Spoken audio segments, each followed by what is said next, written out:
à partir des tendances du marché, à partir du comportement du consommateur. Mais on peut avoir aussi des besoins ou des attentes exprimées. Ici, je pose la question où on peut trouver des conditions qui sont explicites ou exprimées. Sur quel support ou Est-ce que sur vous quel pouvez document? citer des exemples? Sur la fiche produit, par exemple, d'un service ou d'un produit, sur une fiche produit. Très bien. Quoi d'autre? Les gens sur les bons de commande, sur les fiches techniques, sur les cahiers de charges. Ce sont tous des documents où c'est. Je compte sur vous déjà. Merci beaucoup, monsieur.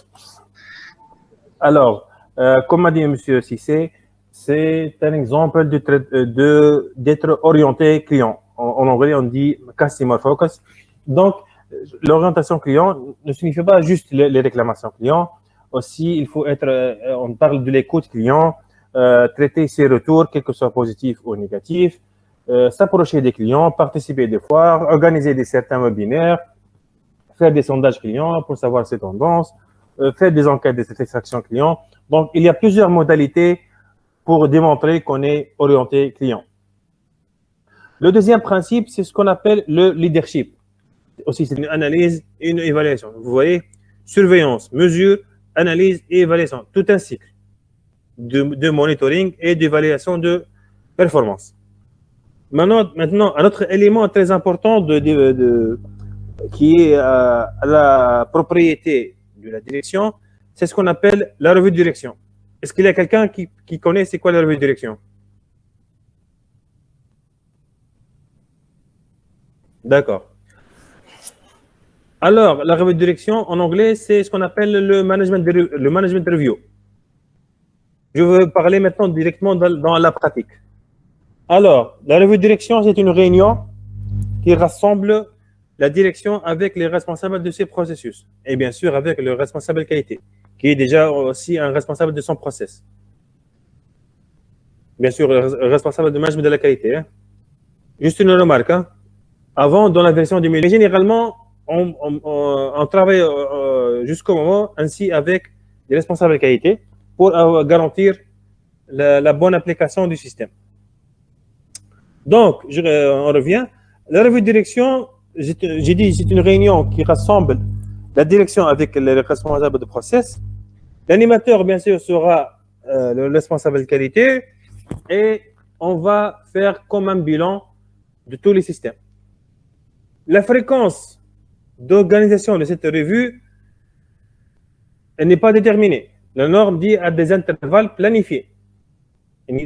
Donc, on peut le faire même de façon mensuelle. Mais dans la pratique, on le fait généralement une fois de façon annuelle.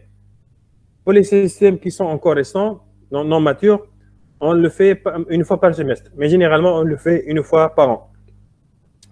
Donc, la norme nous a imposé ce qu'on appelle des éléments d'entrée, c'est-à-dire l'ordre du jour de la revue.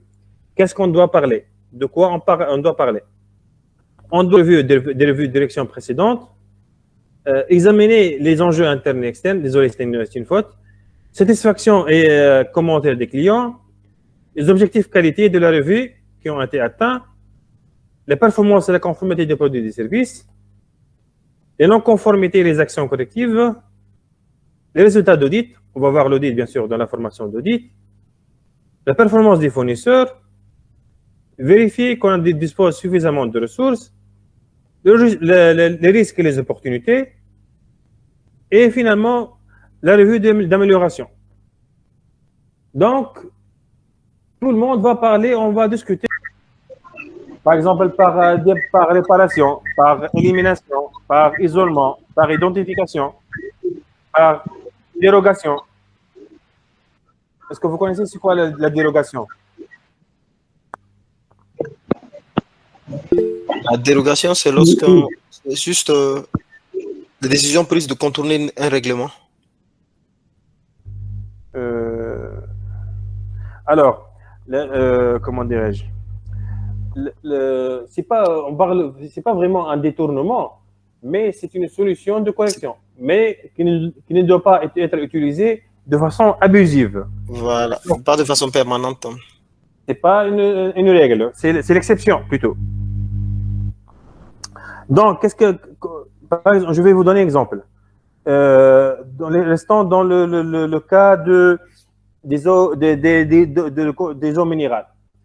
Je dis n'importe quoi. Par exemple, suite à un contrôle qualité, on a trouvé que le pH, on a fait une analyse physico-chimique, on a dit que le pH est de l'ordre de, on va dire, de 8. Je dis n'importe quoi. C'est un pH basique. C'est basique, non? Oui. L'action collective, c'est une action visant à éliminer la cause de la non-conformité. On va travailler directement sur la cause. Mais la correction, on va juste réparer le produit. Corriger. D'accord?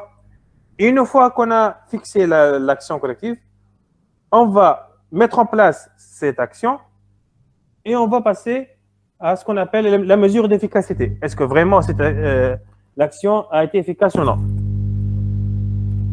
Donc, autrement, est-ce que cette non-conformité est apparue autrefois ou non? C'est pour vraiment dire si l'action est efficace, c'est bon.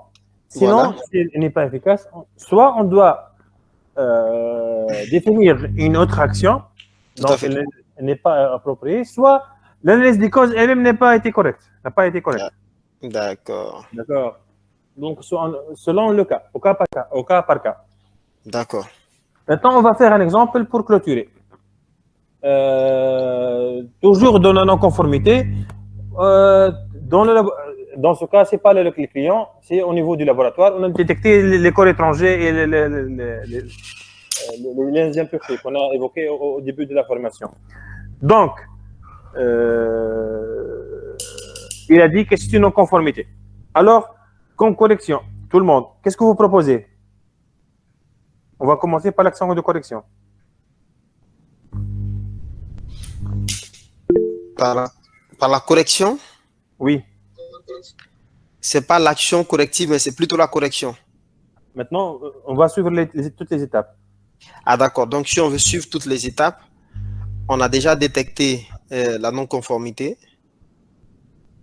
Elle est fondée, on va dire elle est fondée directement. D'accord, d'accord. Elle est fondée directement, on l'a validée, c'est bon? Oui.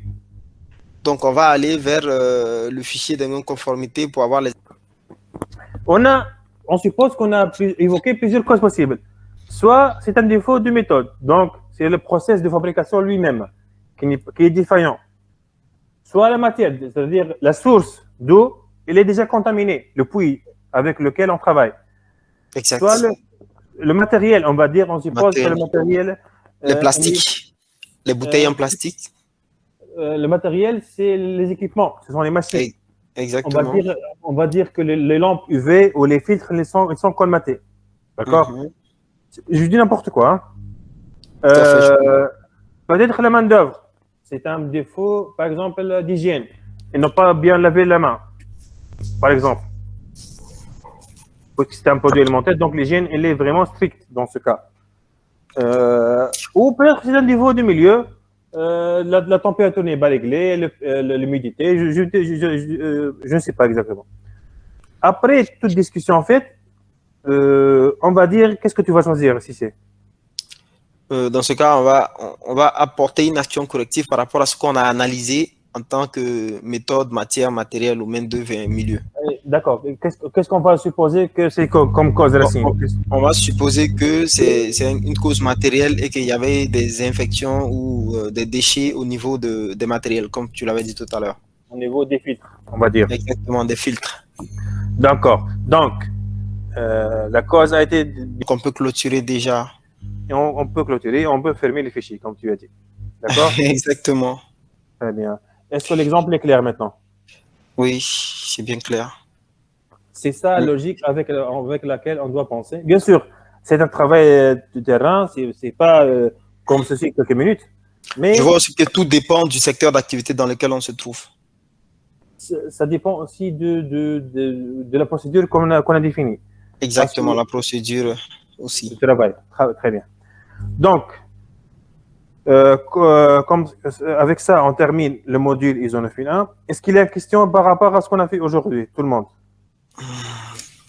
Tout est clair? Tout est clair.